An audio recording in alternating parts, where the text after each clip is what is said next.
When it came down to it, Roger Federer's nerve was the stronger, and that is what ultimately carried him to an astonishing 20th Grand Slam title by winning the Australian Open.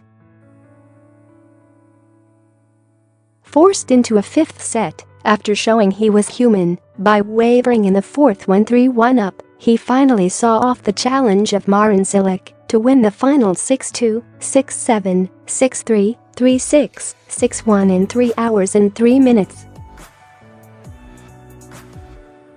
There was a feeling it was meant to be when, somewhat controversially, the match was moved indoors due to a day of unusually steamy heat in Melbourne. These were bespoke conditions for him to play what was his 30th Grand Slam final.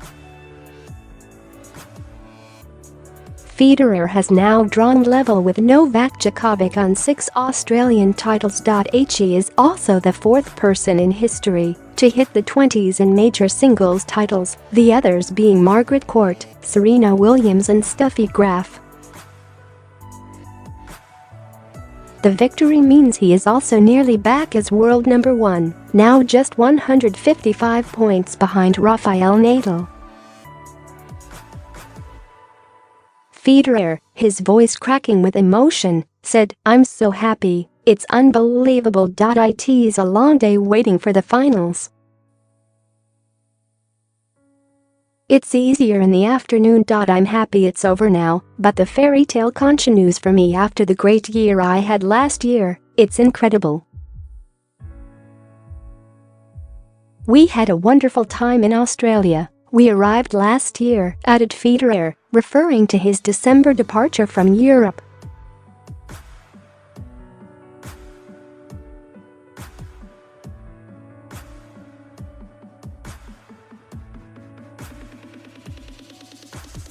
"It was an amazing journey for me to come to the final. I had a slight chance at the beginning of the fifth, but Roger played a great set," said Cilic. Federer's record indoors is such that he will have been pleased to have the roof closed, a decision which was made in the half hour before the match after the mixed doubles final had also been held inside. There was certainly more humidity around, and the temperature was baking hot, but it did not appear to have exceeded the 40-degree limit.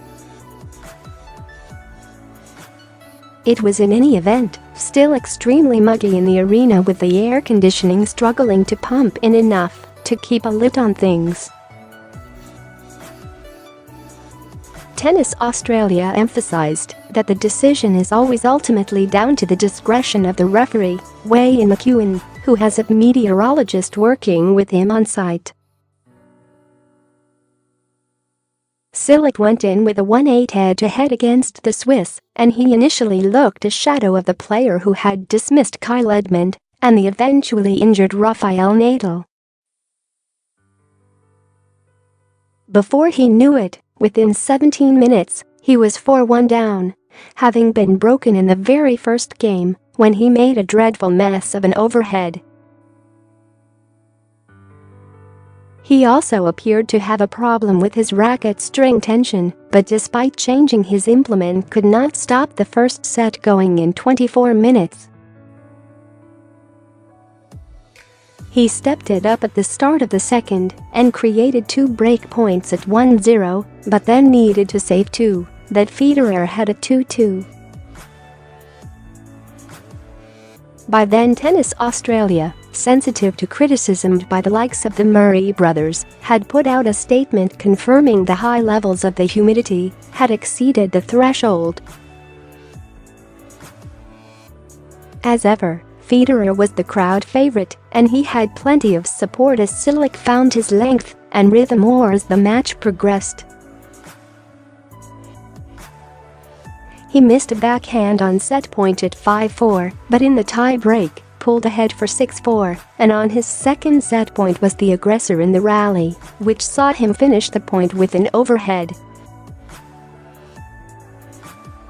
He was now transformed, but then without warning played a poor game at 2-3, which saw Federer break to 15 as his tactic of hitting short slices to the backhand began to pay dividends. Having delivered an 18th ace, he held for 5-2. A wonderful half-volley winner hit on the retreat in that game signaled that he was once again heading into overdrive, and he drove home the advantage at the start of the fourth set by breaking immediately. Cilic was again put in two minds by a short slice to the backhand off his return and played a tame slice himself into the net on breakpoint. He saved certain defeat by tucking away a forehand when the Swiss had the chance to go 3-0 up. That turned out to be significant because at 3-2 it was Federer's turn to toss in a lousy game, and he was broken to love as Cilic swung away manically from the baseline. At times like this, you have to remember that the Swiss is 36, and he was suddenly the one looking less energetic as the Croatian, filled with renewed spirit, took advantage of his drooping first serve percentage outbreak again with an inside-out forehand. It was a choky sort of fourth set from the Swiss, and he needed to save 2 break points at the start of the decider. Federer got fired up by a line call, and in the next game it was Cilic who suddenly came over all nervous, serving 2 double faults to allow his opponent to break. The Swiss was not going to make the same mistake twice, and for the second year in a row he sprinted for the line in a decider, clinching it in 33 minutes, albeit slightly less memorably than against Nadal 12 months ago.